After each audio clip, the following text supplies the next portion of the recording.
تعرف ان 80% من الناس فاكره انها بتختار صح وهي في الحقيقه بتهرب. تخيل معايا كده لو حط قدامك ترابيزه عليها 6 انواع مربى مختلفين وقلت لك معاك 5 دقايق تختار نوع واحد بس يعجبك وتاخده وتمشي. تخيلتها؟ بسيطه شويه صح؟ طب تخيل بقى لو نفس الترابيزه بس عليها 24 نوع مربى ومعاك نص ساعه تختار اللي انت عاوزه. كتير قوي 24. التجربه دي حصلت فعلا في السوبر ماركت.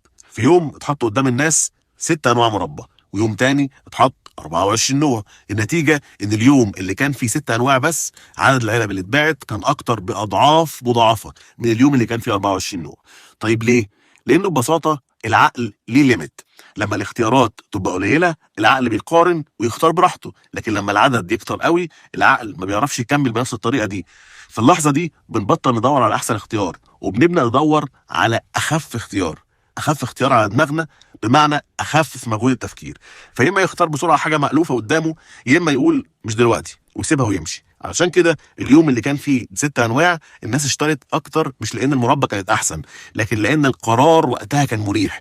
واليوم اللي كان فيه 24 نوع المشكله فيه ما كانتش في المنتج، كانت في صعوبه اتخاذ القرار نفسه. وعلشان كده في السوق كل زياده في اللاين، كل رساله زياده لعميلك مش بتزود فرصتك، بالعكس دي بتزود تردد العميل بتاعك. والبراند القوي مش هو اللي عنده اختيارات اكتر، لكن اللي يقدر يكون واضح للعميل يختاره ليه وامتى.